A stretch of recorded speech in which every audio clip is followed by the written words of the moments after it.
Hello, you're listening to For the Love of Reading, the podcast sponsored by Highlights for Children.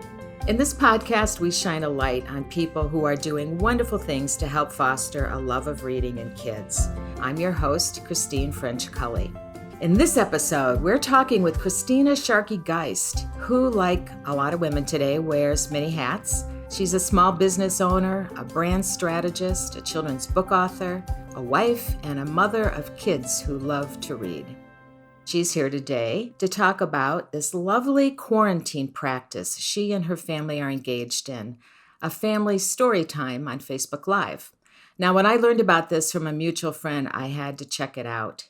At 6:30 Eastern Time, she invites children and grown-ups into her family's home for a chat and to hear a picture book read aloud by her or her children or some combination of family members.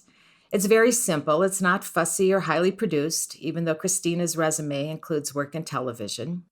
Viewers very much feel as though they are visiting with her and her family in their living room, which accounts for much of the video's charm, in my opinion.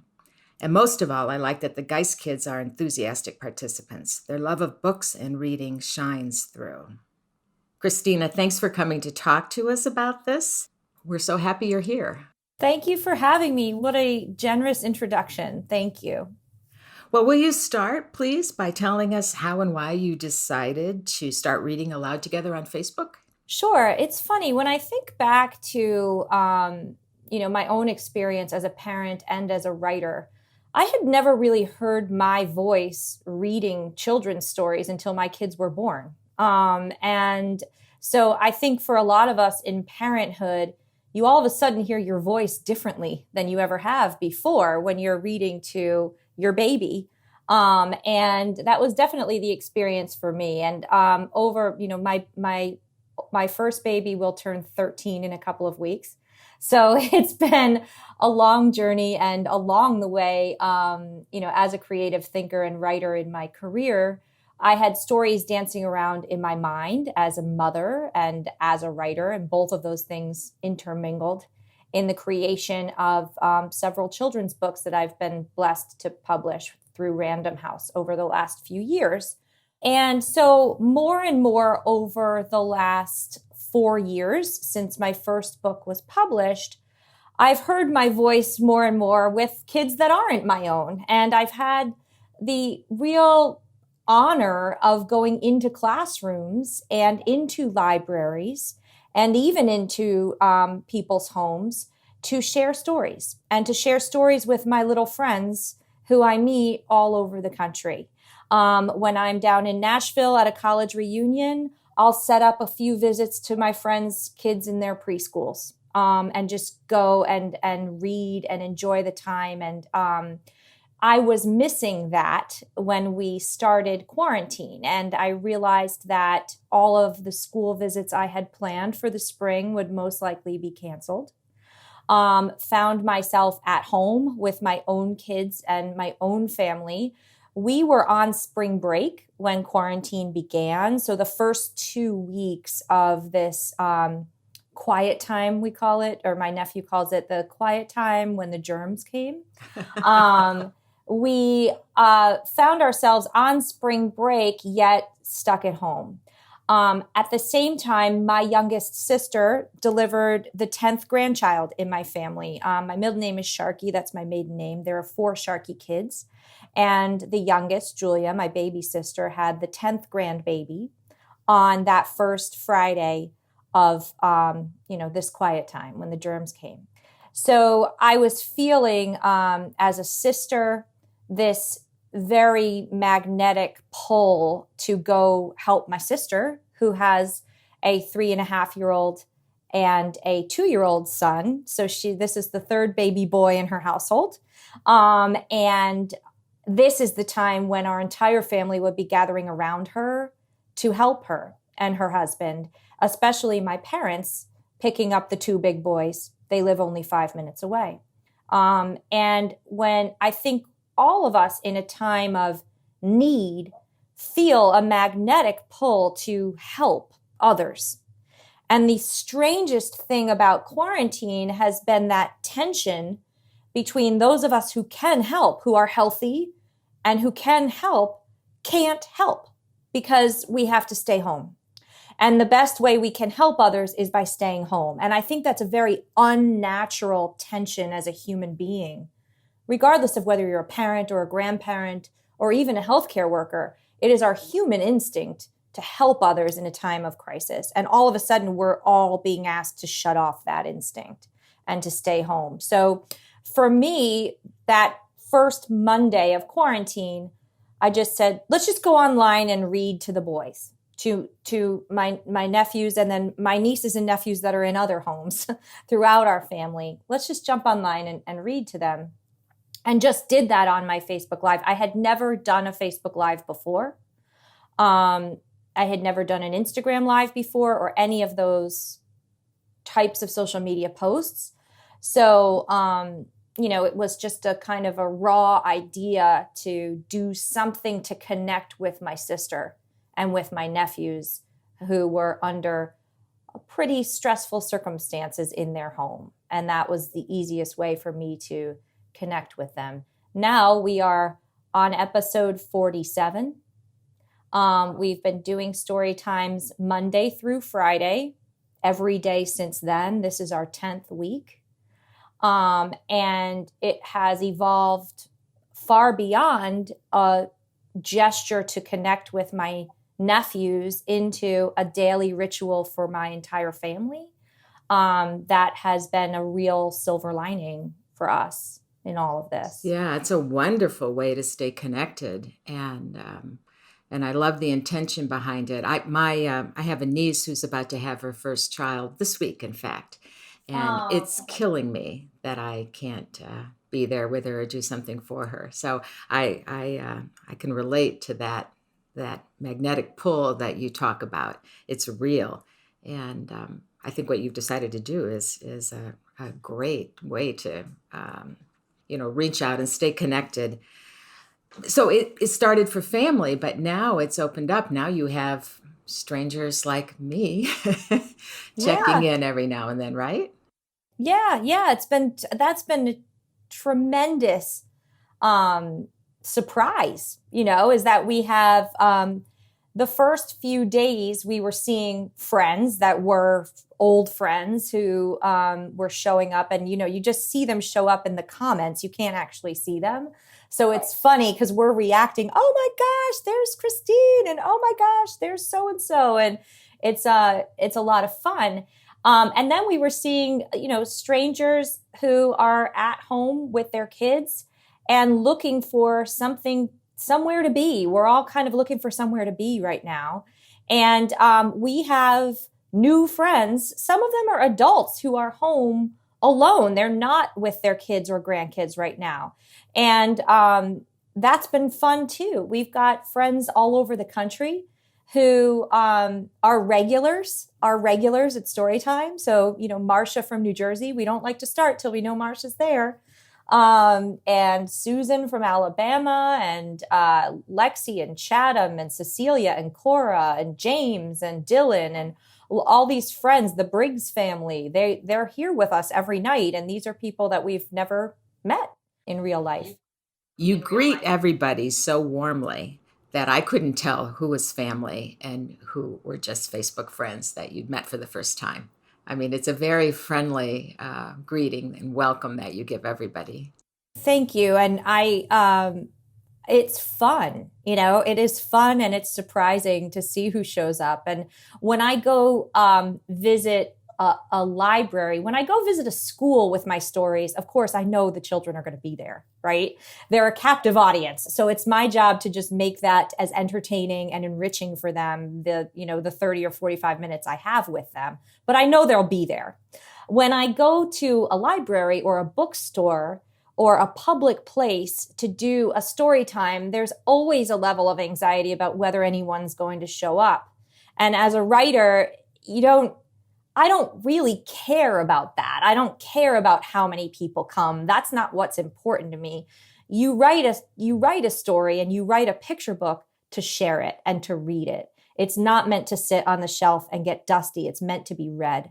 So even if that's one child or even one adult who's there and we're enjoying that time together, that's worthwhile time. So I've never focused on how many people are logging in or how many views we have or any of that. Because for me, so long as one of my nieces or nephews or one of our new friends is there, then it was time well spent. And worth doing. Yeah, absolutely. Absolutely. So another thing I really love about this is your kids' involvement. Will you talk about that a little bit? Because especially your daughter, I mean, most of the nights that I've checked in, your daughter's been right there by your side, enthusiastically, cheerfully, 100% engaged in the book that you're sharing and how you're talking about it. How did that happen?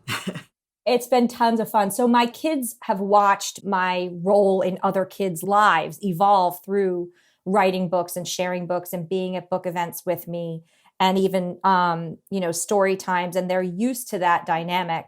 And they typically don't get involved. They typically come along if they feel like it that day, but there's no pressure to. And it's kind of, my thing, and it doesn't have to be their thing. And I've never wanted them to feel that way.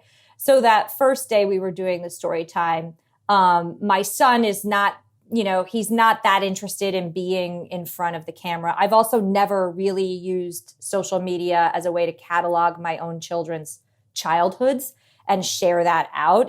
They're not, I always believe that when you grow up, it's your story to tell when you're old enough to be on these platforms and you tell your own story. So it's not typical for my friends or followers to see that much of my kids in my social media. So that first day I made it, up to them. Do you want to join? Do you not want to join? And this is up to you. And they didn't really at first. And then on the second or third day, my daughter really sort of enjoyed it. And she liked the fact that we were seeing people we knew on the other end of this, and my mom and, her grandparents. And so she did jump into it. And so I just scooted over on the couch, and here we are, the two of us, most evenings. My son does jump in when he feels like it. We call him my executive producer. So George is our executive producer. And, typically an executive producer is off camera in television. And then Lucy's usually right there with me most days. And I just asked her before I came to talk to you, why do you feel like you wanted to be a part of this? And what are you enjoying about it? And she said, it's just been really fun to have something we're doing every day at the same time. It's been really fun for her to pull these old books off the shelf that we love, that we saved. We've done quite a lot of clearing out of our picture book library over the last year or so. And the books we have left are our favorites. You've read some good ones. Thank you. That we always intended to share with my nieces and nephews when they come to visit. So now we're just doing that with a broader group. And she also said that she's loved making these new friends too. And Anissa and all of these friends that we don't even really know who they are and we don't know much about them, but they come every day and we have a dialogue and it brings us a smile and hopefully does the same for them. And again, in a time where we can't easily go volunteer and physically be putting ourselves in a position to help others, this is in some way, shape, or form a way to connect to others that even if we just make one person smile, it feels like we're doing something and we're doing something active. So yeah, I expect you'll see Lucy, quite a bit. She's a great reader. Well, I hope so. So what practices did you instill in your household as Lucy and George were growing up that led to them being great readers and loving books as they appear to do? What kinds of things did you do as a mom? We always read. We always read, every day at bedtime, of course, and also just had a full library. We also, it's funny because, again, I think when they were born, at least when Lucy was born, I actually don't think I realized that you are supposed to read aloud to a baby until I had a baby. And my mother-in-law knew that.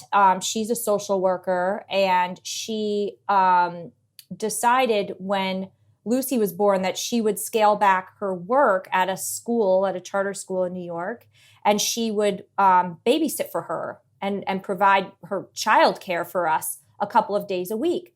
So when I went back to work, we were sort of co-parenting in a way in that first year on a daily basis. My parents would come and swoop her up for weekends and take her out to their house. But that day in, day out in the city, my mother-in-law was very involved. And she was a very, very, very prolific reader to Lucy. So I actually think she may have really set that example for me.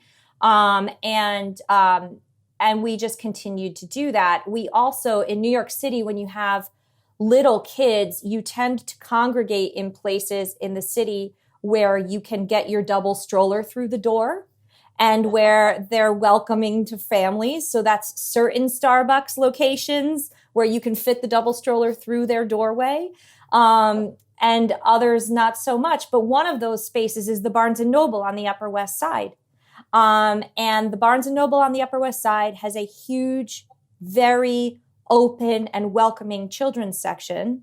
And we spent hours there. It's right around the corner from the Children's Museum and was as much of a destination for us when my kids were toddlers. So part of that being a bookstore we felt welcome in, and also just knowing early on and learning early on that reading aloud to even a newborn is such an important part of their development, that we just started those practices on day one. Mm-hmm, mm-hmm.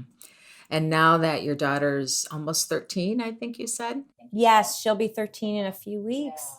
What are the practices now that you're continuing or developing in your household to keep that love of reading? You know, that we talk a lot about the decline at age 9.